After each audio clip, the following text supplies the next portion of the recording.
नमस्कार आदरणीय शिक्षकगण, आप सभी शिक्षकगणों का एक शिक्षक के रूप में मैं अंजनी कुमार शुक्ला आशीर्वाद आईएएस के चैनल पे आप सभी का हार्दिक स्वागत एवं अभिनंदन करता हूं।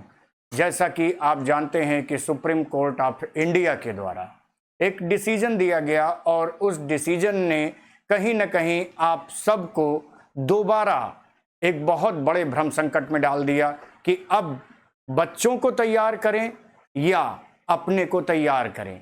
तो बिल्कुल निराश मत होइए, आप कहीं भी हों, जहां कहीं भी होंगे, आपको हमारे चैनल के माध्यम से सारी जानकारी, सारी चीज़ें आपको हम बताएंगे जिससे किसी भी प्रकार की कोई भी समस्या आपको तैयारी करने में ना हो।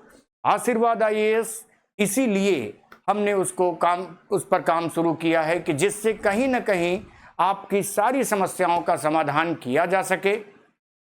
तो आज हम लोग बात करते हैं जो यूपी टेट है, यूपी टेट में हमें किन किन बातों को लेकर के ध्यान रखना चाहिए, कब इसका नोटिफिकेशन आएगा, किस तरीके से इसकी तैयारी करनी चाहिए और आपकी तैयारी में आशीर्वाद आईएएस किस तरीके से सपोर्ट कर सकता है, इन सभी बातों को आज हम डिस्कस करने वाले हैं। मैं एक बार पुनः अपने सभी शिक्षक गणों को इस चैनल पर स्वागत करता हूं। तो चलिए हम लोग बात करते हैं यूपी टेट। आप जानते हैं यहाँ पे यूपी टेट की जब बात करते हैं, यूपी टेट का मतलब होता है Uttar Pradesh teaching eligibility test, अर्थात उत्तर प्रदेश शैक्षिक योग्यता टेस्ट।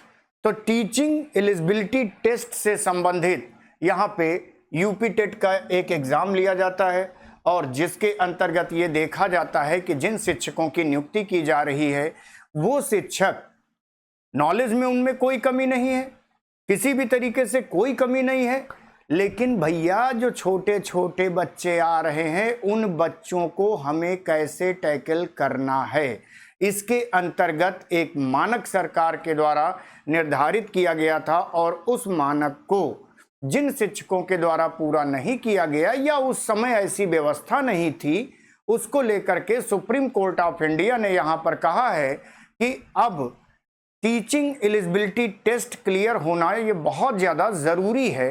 तो उसके लिए यहाँ पे आज हम बात कर रहे हैं। अब जब टीचिंग एलिजिबिलिटी टेस्ट बहुत ज़्यादा ज़रूरी है तो कहीं ना कहीं हमें ये भी जानना चाहिए कि आखिर ये टीचिंग एलिजिबिलिटी टेस्ट के अंतर्गत हमको आखिर किन किन बातों पर फोकस करना रहेगा। Uttar Pradesh teaching eligibility test ये अपने आप में बहुत ज़्यादा मायने रखता है। अब आप ये ध्यान रखिएगा कि जब भी यहाँ टीचिंग एलिजिबिलिटी टेस्ट की बात करते हैं तो यहाँ पे बात आ जाती है यूपी टेट 2025। यूपी टेट 2025 जो है ये एप्लीकेशन फॉर्म के बारे में, एग्ज़ाम के बारे में, एग्ज़ाम डेट के बारे में, उसकी योग्यता क्या होगी, उसका सिलेबस क्या होगा, क्योंकि किसी भी एग्ज़ाम का एक सिलेबस होता है और उस सिलेबस के अकॉर्डिंग जब हम तैयारी करते हैं तो उसका हमें परिणाम अच्छा मिलता है, क्योंकि अल्टीमेटली ये नौकरी पाने के लिए नहीं है, ये अपनी नौकरी को सुरक्षित रखते हुए अपने आप को सिक्योर करने के लिए आप लोगों को तैयार करना है और कहीं ना कहीं ये आपकी सफलता में बहुत ज़्यादा सहयोग करेगा। तो यहाँ पे आप ये ध्यान रखिएगा कि जब भी हम बात करें Uttar Pradesh teacher eligibility test UP TET 2025, तो यूपी टेट 2025 ये क्या है, ये पूरी तरीके से यहाँ पे कहा गया कि आप इसके बारे में संपूर्ण जानकारी को समझिए, कैसे ये आपके लिए फायदेमंद होगा और क्यों ये आवश्यक है। क्योंकि सुप्रीम कोर्ट ने जो जजमेंट सुनाना था वो जजमेंट तो हमारे शिक्षक भाइयों के लिए सुना दिया। अब शिक्षक भाइयों बिना लेट किए, बिना देर किए आप अपनी तैयारी में पूरी तरीके से लग जाइए। क्यों? क्योंकि हर हाल में आपको इसे क्रैक करना है और क्रैक करके अपने आप को, अपने जॉब को पूरी तरीके से सिक्योर बनाना है और उसमें हम आपकी पूरी मदद करेंगे। क्यों? क्योंकि बहुत जल्द हम इसका एक ऑनलाइन बैच भी ला रहे हैं और वो टारगेटेड बैच होगा जिसमें किसी भी तरीके से आपको कोई भी चांस मिस नहीं होना चाहिए और आप अपने सिलेक्शन को श्योर सुनिश्चित करें। ये यहाँ पे ध्यान रखने वाली बात है। अब जब इसको लेकर के हम आगे बात करते हैं तो आप जानते हैं यहां हमें ध्यान देना है एग्जाम डेट्स को लेके। तो यूपी टेट 2025 का जो एग्जाम शेड्यूल है, ऐसा बताया जा रहा है कि ये जनवरी 29 और 30, अर्थात 29 जनवरी और 30 जनवरी 2026 को आयोजित किया जा सकता है। अब आप ये ध्यान रखिएगा 29 जनवरी और 30 जनवरी, आप सभी जानते हैं कि समय कितना बचा है आपका, अक्टूबर, नवंबर, दिसंबर और जनवरी। कहने को ये 4 महीने से कम का समय बचा है, लेकिन इन 4 महीने में चूंकि हम आप अपने परिवार से जुड़े हैं, हम आप समाज से जुड़े हैं, ऐसी सिचुएशन में कई त्यौहार भी आएंगे, कई चीज़ें भी होंगी, तो कहीं ना कहीं हमें उसमें से अपने लिए समय निकालते हुए, कैसे अपने एग्ज़ाम को टारगेट करते हुए हमें एक ऐसी पोजीशन पे आना है कि हमें किसी भी तरीके से अपनी नौकरी को लेकर के चिंता करने की ज़रूरत ना रहे, और बिल्कुल चिंता करने की ज़रूरत नहीं रहेगी। ये आपसे हमारा वादा है, इस चीज़ को आप ध्यान रखिएगा। तो यहाँ पे जब हम बात करते हैं तो वैसी सिचुएशन में आप देखिए नोटिफिकेशन की जब बात करें तो इसका ऑफिशियल नोटिफिकेशन ये एक्सपेक्टेड किया जा रहा है, ऐसा अनुमान लगाया जा रहा है कि इसका जो ऑफिशियल नोटिफिकेशन रिलीज होगा वो जल्दी ही रिलीज होगा। अच्छा, बहुत से लोग ये कह रहे हैं कि हो सकता है सिलेबस में कुछ परिवर्तन किया जाए। देखिए, जो किया जाए वो बात की बात है। हमें क्या करना है, हमें अभी जो प्रीवियस टीचिंग एलिजिबिलिटी टेस्ट हुए हैं उन्हीं के सिलेबस को आधार मान करके आगे अपनी तैयारी को सुनिश्चित करना है। चेंज कर दिया जाए, कुछ परिवर्तन किया जाए, कुछ कम किया जाए, वो हमारे लिए फायदेमंद रहेगा, उससे हमें घबराने की कोई ज़रूरत नहीं है। और फिर आपको क्या बताना, आप सभी शिक्षक हैं ही, तो वैसी सिचुएशन में आप अच्छी तरीके से उसके बारे में जानते हैं। यहाँ पे ऐसा माना गया कि बहुत जल्द ही इसका नोटिफिकेशन आउट किया जाएगा, और इसके अंतर्गत बेसिक एजुकेशन बोर्ड जो इसके लिए रिस्पॉन्सिबल होगा वो पूरी तरीके से Uttar Pradesh basic education board के द्वारा कहीं ना कहीं इसको लेकर के जल्द ही नोटिफिकेशन रिलीज करने की उम्मीद की जा रही है। अब एप्लीकेशन का जो पीरियड होगा उसकी बात करें, एप्लीकेशन यानी जो आप फार्म भरोगे, तो फार्म जो भरने का किस तरीके से क्या प्रोसीजर रहेगा उसको लेकर के ऑनलाइन भैया एप्लीकेशन लिया जाएगा, है ना। ये ध्यान रखिएगा कि जो एप्लीकेशन हुआ होगा वो ऑनलाइन भरा जाएगा। अब जब ऑनलाइन एप्लीकेशन भरा जाएगा तो वैसी सिचुएशन में ऑनलाइन एप्लीकेशन का जो प्रोसेस है वो बिगिन अगस्त 5, 2025 ऐसा कहा गया, एंड इसमें बताया गया कि रिमेन ओपन अंटिल 3 सितंबर 2025, यानी ऑनलाइन एप्लीकेशन का जो यहाँ व्यवस्था बताई गई वो अगस्त 2025 और इधर 3 सितंबर 2025 तक की बात रखी गई। अब इसका मतलब एप्लीकेशन तो फिल हो चुके हैं, ठीक है। अब आगे की जब हम बात करें तो आप उसमें ध्यान रखना एग्जाम का पैटर्न क्या होगा। पैटर्न का मतलब ये, जो एग्जाम होगा, जो परीक्षा होगा, उसकी प्रणाली क्या होगी, क्या उसका पैटर्न होगा, क्या उसका तरीका होगा, किस तरीके से एग्जाम देना है, किस तरीके से एग्जाम में प्रश्न आ सकते हैं, कैसे हमें उसमें अपने को अच्छा साबित करना है, यहाँ उसको लेकर के देखें तो 2 तरीके के एग्जाम होंगे। एग्जाम के बारे में ये कहा गया कि 2 पेपर होंगे। एक होगा आपका पेपर फर्स्ट। पेपर फर्स्ट जो होगा वो कक्षा 1 से लेकर के और कक्षा 5 तक पढ़ाने वाले जो टीचर्स हैं उनके लिए यहाँ पर पेपर फर्स्ट होता है, जो प्राइमरी लेवल का कहलाता है। तो यहाँ पर एक होगा पेपर फर्स्ट जो प्राइमरी लेवल टीचर के लिए जरूरी है। वहीं पेपर सेकंड की जब बात करते हैं तो पेपर सेकंड क्या है, पेपर सेकंड के अंतर्गत बात आ जाएगी अपर लेवल। अपर प्राइमरी का मतलब हो गया, आप सभी जानते ही हैं कि अपर प्राइमरी का मतलब क्या हो गया, अर्थात जूनियर स्तर का, यानी 6 से 8 तक। तो जो टीचर 6 से 8 तक में इन्वॉल्व हैं उनके लिए अपर प्राइमरी लेवल, और जो बेसिक लेवल पर हैं प्राइमरी तक की क्लास को देखते हैं उनके लिए कौन सा, प्राइमरी लेवल। तो ये 2 पेपर के रूप में इसको रखा जाएगा। लैंग्वेज, भाषा का बड़ा महत्व होता है ना। अब उसके अंतर्गत जब लैंग्वेज की बात करेंगे तो लैंग्वेज में हमें किन चीज़ों का ध्यान रखना है। तो एग्ज़ाम की जो लैंग्वेज होगी, बहुत से लोग कहते हैं कि देखो हमका तो अंग्रेजी आता ही नहीं है, और जब अंग्रेजी आता ही नहीं है और अंग्रेजी में पता चला यहाँ पेपर होगा तब तो हमारी तो हालत खराब हो जाए। बिल्कुल चिंता न करो, एकदम चिंता न करो, आपका कौनो चिंता करे की जरूरत नहीं है। यू ध्यान रखो, चिंता करे अब सरकार, क्यों? अब तो आप और सीना ठोक करके पहुंचोगे कि भैया देखो तुम्हारे पैरामीटर पे, कोर्ट के पैरामीटर पे हम पूरी तरह खरे उतर रहे हैं और हमसे अच्छा टीचर अब कौनो है ही नहीं, इसलिए एकदम चिंता करने की जरूरत नहीं है। तो आप ये जान लीजिए एग्जाम यहाँ पर अवेलेबल होगा हिंदी और अंग्रेजी दोनों भाषा में, है ना। हिंदी और अंग्रेजी दोनों भाषा में एग्जाम अवेलेबल होगा।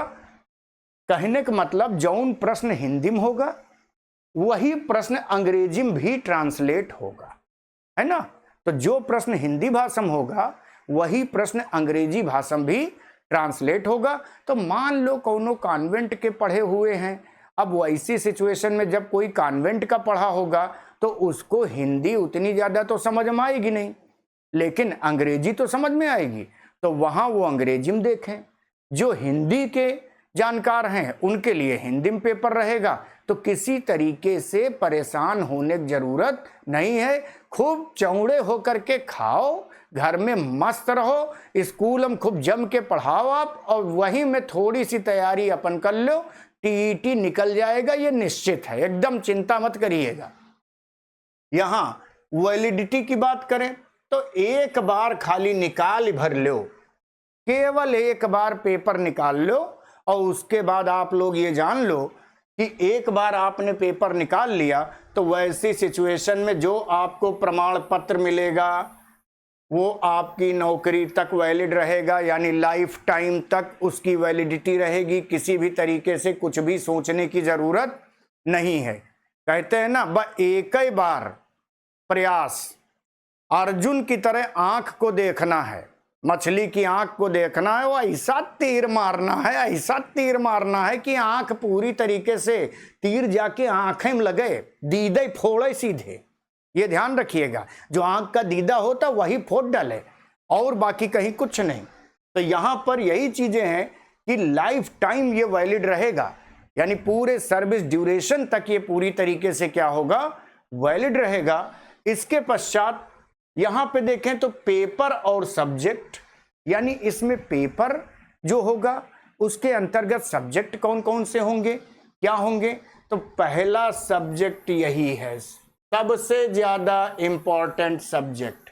जैसे पहले क्या होता था, जब हम लोग पढ़ाई करते थे उस समय पता चला कोई चीज नहीं आ रही है तो मास्टर साहब मार गद्दा बना दिए, मारते मारते बिल्कुल पीट दिए। आज के टाइम में क्या है, आज के टाइम में जरा सा लड़कों का अगर छुई लिहो आप तो कहते ए हमरे लड़का के यहाँ मास्टर साहब मार दी हो। तो ये जो कहानी है ये बहुत बड़ी चिंतक विषय है। तो सरकार ने सोचा इसका सल्यूशन क्या निकाला जाए। अब इसके सल्यूशन के तौर पे सरकार ने यहाँ ये कहा कि देखो सारे टीचर बच्चों के विकास और पेडागोजी को जरूर समझें। बच्चों के विकास और पेडागोजी, इसका एक छोटा सा एग्जाम्पल दे रहा हूं। मान लीजिए आप वहां पर क्लास में सामाजिक विज्ञान की क्लास ले रहे हो, एसएसटी क्लास ले रहे हो, जिमा कोनो ड्रामा आप पढ़ा रहे हो। अब ड्रामा पढ़ा रहे हो लेकिन बच्चा आपके ड्रामा वाली क्लास में इंटरेस्ट नहीं ले रहा है, वो बिल्कुल उदास बैठा है ना। अब वैसी सिचुएशन में चाइल्ड पेडागोजी ये बताएगी कि आप कैसे उस बच्चे में पढ़ाई के प्रति रुचि डेवलप करो, कैसे उस बच्चे में पढ़ाई के प्रति रुचि डेवलप करो, आप अपनी टीचिंग के स्ट्रैटेजी में क्या बदलाव करो, आप उस बच्चे की समस्या को कैसे समझो, और वो बच्चा विकास की किस अवस्था पर है और विकास की अलग अलग अवस्थाओं में आपको एक टीचर के रूप में किस प्रकार की भूमिका निभानी है, जिससे वो बच्चा आपकी क्लास में पूरी तरीके से इंगेज होने लगे, पूरी तरीके से उसको अच्छा लगने लगे और वो विद्यालय आने को मजबूर हो, आपकी क्लास करने को मजबूर हो। ये सारी चीज़ें आधारित होती हैं चाइल्ड डेवलपमेंट एंड पेडागोजी के अंतर्गत। यहाँ पे दूसरा जो पेपर होता है, दूसरे जो सब्जेक्ट आएगा वो आएगा लैंग्वेज का। अब लैंग्वेज में हिंदी के कितने क्वेश्चन? 30। ठीक है, लैंग्वेज में हिंदी के क्वेश्चन 30। सेकंड लैंग्वेज होगी इंग्लिश या उर्दू या संस्कृत, जिसका चयन आप किए हो, है ना। तो जिसका चयन आप किए हो उसी के आधार पर यहाँ पर सेकंड लैंग्वेज होगी। तो फर्स्ट लैंग्वेज हिंदी तो रहेगी ही रहेगी, फिर सेकंड लैंग्वेज में इंग्लिश, उर्दू और संस्कृत, इसके 30 क्वेश्चन होंगे। इनमें से आप किसी एक लैंग्वेज को वहां पे क्या कर सकते हैं, ले सकते हैं। आगे आता है मैथमेटिक्स। ठीक है, जमाना बीत गई का छोड़े, लेकिन यहां जो मैथमेटिक आएगी वो आप बिल्कुल निश्चिंत रहिए, आसान मैथमेटिक होती है, ऐसी गणित नहीं होती है जिसको आप जान न पाए। आप अगर नहीं जान पाएंगे तो फिर समझ कौन पाएगा? सारा जीवन आपने उसी में खपा दिया। तो वैसी सिचुएशन में आप पूरी तरीके से जान लीजिए कि बहुत अच्छे तरीके से थोड़ा सा एफर्ट लगाएंगे, थोड़ी सी मेहनत करेंगे, बहुत अच्छे तरीके से आप यहाँ पर मैथ सीख जाएंगे और एग्जाम में जा करके दे दनादन एकदम ओके करके क्वेश्चन फिर चले आएंगे और चाय पे चर्चा के समय कहेंगे कि गुरु बहुत बढ़िया पेपर कराए, अब तो पक्का है निकल गया। तो ये चीज वहां ध्यान रखिएगा, इसलिए एकदम परेशान न होइएगा। इन्वायरमेंटल स्टडीज, इसके 30 क्वेश्चन आते हैं। इन्वायरमेंटल स्टडीज, इसकी जब बात करें जिसको कहते हैं ईबीएस, तो ईबीएस इसमें पर्यावरण का क्या योगदान होता है बच्चे के विकास में, विद्यालय का पर्यावरण क्या होना चाहिए, कक्षा का पर्यावरण कैसा होना चाहिए, समाज का क्या होना चाहिए, क्या उसकी भूमिका होती है, किस तरीके से उस पर कार्य किया जाए, इन सभी बातों को लेकर के बात की जाती है पर्यावरण में।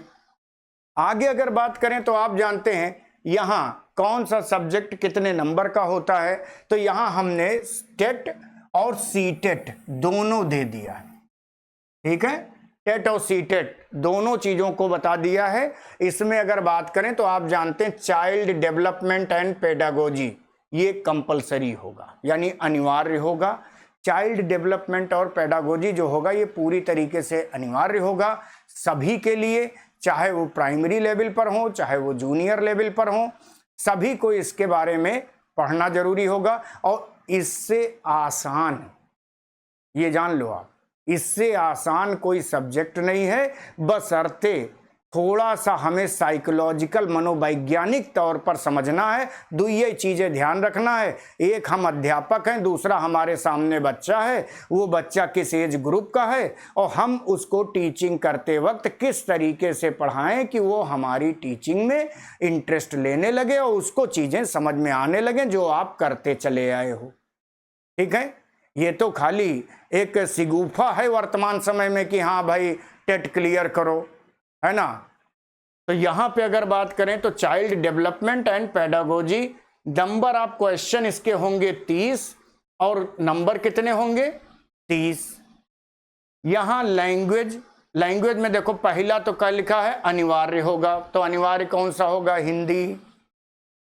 कितने क्वेश्चन 30, नंबर कितने 30। दूसरी लैंग्वेज ये भी कंपलसरी रखी गई, 3 में से कोई एक लैंग्वेज लेना है, चाहे अंग्रेजी ले लो, चाहे संस्कृत ले लो, चाहे उर्दू ले लो, है ना। तो जीमा आपका अच्छा लगे आप वो लैंग्वेज ले सकते हो। तो यहाँ पे अगर बात करते हैं लैंग्वेज सेकंड, कितने क्वेश्चन 30, नंबर कितने 30। Mathematics and science, for mathematics and science teacher, अब ये यहाँ पे कहा गया कि मैथमेटिक्स और साइंस ये किसके लिए, ये जो मैथ पढ़ाने वाले टीचर हैं और साइंस पढ़ाने वाले टीचर हैं उनके लिए। तो ये 60 नंबर का यहाँ होगा और 60 क्वेश्चन होंगे। फिर आता है social studies, social science, for social studies social science teacher, यानी जो टीचर मैथ के हैं या विज्ञान के हैं उनको ये 60 क्वेश्चन मैथ और विज्ञान से संबंधित करना होगा। और जो टीचर सोशल स्टडी पढ़ाते हैं यानी एसएसटी पढ़ाते हैं, ठीक है, उनके लिए 60 क्वेश्चन यहाँ पर पूछे जाएंगे और वो नंबर कितने होंगे, 60 नंबर के। टोटल यहाँ पर 150 क्वेश्चन और मार्क्स कितने, 150, ठीक है, यानी कुल क्वेश्चन की संख्या 150, कुल नंबर कितने, 150। अब आप यहाँ ये ध्यान रखिएगा, सीटेट में जब आप बात करते हैं तो आप देखिए चाइल्ड डेवलपमेंट एंड पेडागोजी, ये यहाँ पे, उसके बाद टोटल नंबर आप क्वेश्चन कितने, 30, नंबर कितने होंगे, 30। दोनों में अंतर क्या होता है तो ये भी जान लीजिए आप। टेट के एग्जाम में थोड़ा सा वहां पर इस बात को ज्यादा फोकस किया जाता है कि ये सिद्धांत किसने दिया, यहाँ पर ये परिभाषा किसने दी, है ना, या फिर पेडागोजी का रोल टीचिंग में क्या होता है। तो मान चलो 15 क्वेश्चन जो होते हैं वो सिद्धांत पर हो गए, परिभाषा पर हो गए, और रेस्ट ऑफ 15 क्वेश्चन जो होते हैं वो पेडागोजी ओरिएंटेड होते हैं। पेडागोजी का मतलब आप टीचिंग कैसे कर रहे हो, है ना, उस पर आधारित प्रश्न होंगे। तो जो गुस्सैल प्रवृत्ति का होगा वो थोड़ा सा उसको उस तरह वाले ऑप्शन समझ में आएंगे, जो न्यूट्रल प्रवृत्ति का होगा वो न्यूट्रल तरीके से चीजें समझेगा। इसलिए अपनी प्रवृत्ति को हमें थोड़ा साइड में रख करके हमें बच्चों की प्रवृत्ति को समझ करके और उसी के अकॉर्डिंग चीजों को हमें क्या करना है, मैनेज करना है, ठीक है। फिर हम बात करते हैं तो लैंग्वेज फर्स्ट यहाँ भी कंपलसरी है, कितने क्वेश्चन, 30 क्वेश्चन, नंबर कितने, 30। लैंग्वेज सेकंड ये भी कंपलसरी है, कितने क्वेश्चन, 30, यहाँ भी कितने, 30 क्वेश्चन होंगे। मैथमेटिक्स कितने क्वेश्चन, 30, यहाँ भी कितने, 30। इन्वायरमेंटल स्टडी कितने क्वेश्चन, 30, और यहाँ कितने, 30, ठीक है। समय कितना होगा तो ड्यूरेशन होगा 2.5 घंटे, आराम से 2.5 घंटे का समय होगा। एकदम चिंता मत करिएगा, खूब आराम से करिएगा, कहीं कोई दिक्कत वाली बात नहीं रहेगी। और आपको बता दें इतना प्रैक्टिस करा देंगे उस चीज़ की, ये सारे सब्जेक्ट की, कि आपको कहीं कुछ भी चिंता करने की जरूरत नहीं है। बाद में फिर आप ढूंढोगे भैया आशीर्वाद आईएएस कौन है, कहाँ चला गया, है ना। हम लोग दोबारा इस पर क्या करें, अपने जानने वालों को रिफर करें, वो लोग इस पर आकर के पढ़ें, और आप निश्चिंत रहिए। एक शिक्षक का आप सभी शिक्षकों से ये वादा है कि सिलेक्शन और सिर्फ सिलेक्शन, और अपनी नौकरी को पूरी तरह से सिक्योर करना है। और सीने पे ऐसे यूं 56 इंच का सीना लेकर के कहना है कि भैया हम लोग पास कर लिए टेट, कहते थे टेट, हम टेट पास करके आ गए, है ना। तो बिल्कुल परेशान नहीं, बिल्कुल घबराने की जरूरत नहीं है। आगे अगर बात करते हैं पेपर सेकंड, ये होता है अपर प्राइमरी लेवल का, अपर प्राइमरी लेवल। और इसकी जब बात करें तो इसमें भी चाइल्ड डेवलपमेंट एंड पेडागोजी कितना, 30 नंबर, लैंग्वेज 30, फिर यहां पर सेकंड लैंग्वेज कितना, 30 नंबर। उसके बाद साइंस और मैथमेटिक्स या सोशल साइंस की बात करें तो वही 60 नंबर। फिर यहां पे प्राइमरी लेवल क्लास के लिए बात करें और सीनियर सेकेंडरी लेवल के लिए बात करें, अर्थात प्राइमरी लेवल और सीनियर सेकेंडरी लेवल, तो आप इस चीज को ध्यान रखिएगा कि जब प्राइमरी लेवल और सीनियर सेकेंडरी लेवल की बात करते हैं, प्राइमरी लेवल वही मैंने बताया कि जो 1 से 5 तक के होते हैं, और सेकेंडरी यानी जो 6 से 8 तक के होते हैं। तो यहाँ प्राइमरी लेवल पर जो आप लोग पढ़ा रहे हैं उनमें ध्यान रखिएगा, आपको नंबर कितना लाना है, 50%, ठीक है। यानी 150 में 75 क्वेश्चन आपको आ जाए, आपका टेट क्लियर हो गया, लाइफ टाइम के लिए आपको फुर्सत हो गई, कहीं कुछ भी सोचने की जरूरत नहीं है ना। तो यहाँ पे एटलीस्ट 50% मार्क्स ये जरूरी है, किसके लिए, पास होने के लिए, ठीक है। और अथवा appearing in the final year of a 2-year diploma in elementary education, और अपर प्राइमरी लेवल की क्लास के लिए अगर बात करते हैं तो ये इन्होंने लिख दिया है, लेकिन आप ध्यान रखो इतना, ठीक है, क्योंकि डिप्लोमा भी होगा, सारी चीजें भी होंगी। फिर भी आप जानते हैं सुप्रीम कोर्ट ने अनुच्छेद 142 के अंतर्गत ये निर्णय दिया है कि सभी शिक्षकों को टेट क्लियर करना अनिवार्य होगा। तो वैसी सिचुएशन में हमें टेट को क्लियर करने पर दिमाग लगाना है, बाकी चीज़ों पर यहाँ हमें सोचने की ज़रूरत नहीं। एप्लीकेशन की जो फीस है, चूंकि फॉर्म फिल हो चुके इसलिए एप्लीकेशन की फीस ये मैं बताए दे रहा हूँ। फिर भी जनरल के लिए 600 रुपये रखा गया है, पेपर फर्स्ट के लिए और 1200 रुपये रखा गया, दोनों के लिए, यानी 600 और 600 मिला के कितना 1200। ठीक है। SC ST के लिए 400 और इधर दोनों पेपर के लिए मिला के कितना रखा गया 800 रखा गया है। PWD यानी यहां पर PWD की अगर हम बात करते हैं तो PWD के लिए 100 रुपये और दोनों पेपर के लिए कितना 200 रुपये रखा गया है। तो ये यहां पर आपको ध्यान रखना है।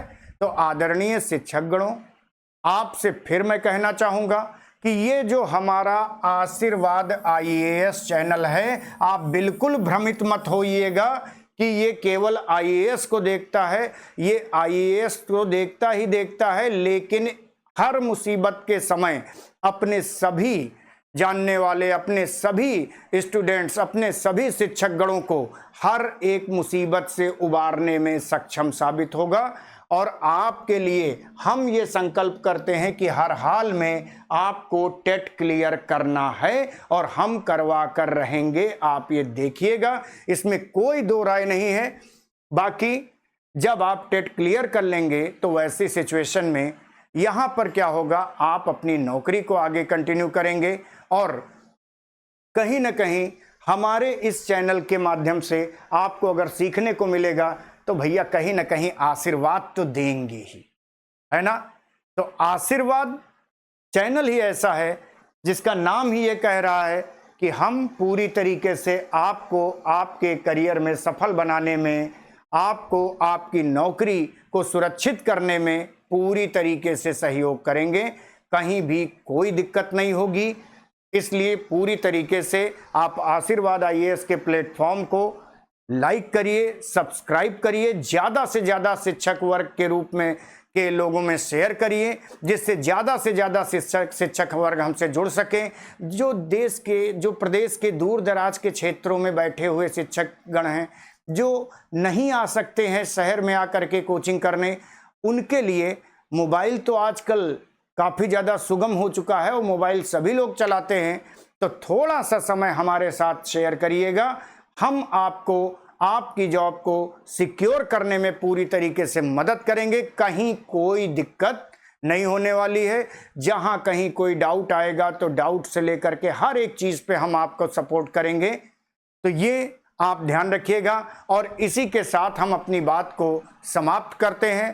तो एक बार फिर मैं अंजनी कुमार शुक्ला आशीर्वाद IAS के चैनल से आप सभी को आपकी सफलता के लिए, फ्यूचर में जो आप अपनी जॉब को सिक्योर करेंगे उसके लिए मैं आपको शुभकामनाएं देता हूं। बहुत बहुत धन्यवाद।